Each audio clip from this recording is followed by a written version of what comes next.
भगवान श्री कृष्ण सिर्फ भाव के भूखे हैं। जब दूत बनकर पहुँचे श्री कृष्ण का संधि प्रस्ताव दुर्योधन ने खारिज कर दिया और प्रेम रहित मन से उन्हें रुकने के लिए कहा, तो वे एक क्षण भी वहाँ नहीं रुके।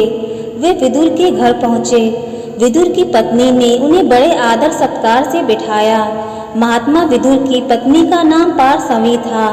पार्सवी का भगवान श्री कृष्ण के प्रति अनन्य भक्ति प्रेम था। महात्मा विदुर हस्तिनापुर के मंत्री होने के साथ साथ आदर्श भगवत भक्त, उच्च कोटि के साधु और स्पष्टवादी थे। यही कारण था कि दुर्योधन उनसे सदा नाराज ही रहता था और समय असमय उनकी निंदा करता रहता था। धृतराष्ट्र और भीष्म पितामह से अनन्य प्रेम के कारण वे दुर्योधन द्वारा किए गए अपमान को सहर्ष स्वीकार कर लेते थे। हस्तिनापुर के प्रधानमंत्री होने के बाद भी उनका रहन सहन एक संत की तरह ही था। श्री कृष्ण में उनकी अनुपम प्रीति थी। इनकी धर्म पत्नी पार्सवी भी परम साध्वी थी। भगवान श्री कृष्ण जब दूत बनकर संधि प्रस्ताव लेकर हस्तिनापुर पधारे, तब दुर्योधन ने उनके संधि प्रस्ताव को अस्वीकार करने के उपरांत उन्हें रात्रि विश्राम और भोजन आदि करने को कहा। भाव रहित दुर्योधन का यह आतिथ्य श्री कृष्ण ने अस्वीकार कर दिया।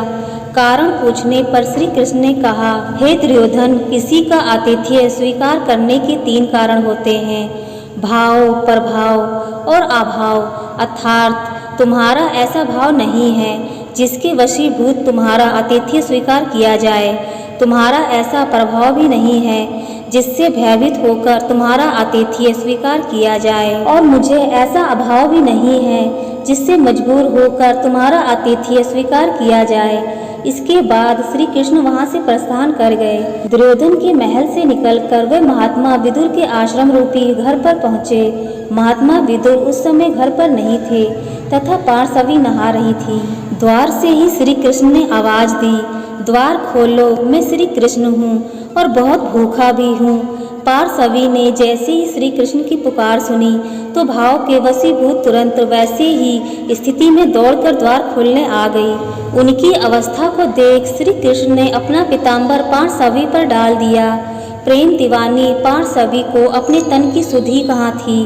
उसका ध्यान तो सिर्फ इस पर था कि द्वार पर श्री कृष्ण हैं और भूखे हैं। पार्सवी श्री कृष्ण का हाथ पकड़कर अंदर खींचते हुए ले आई।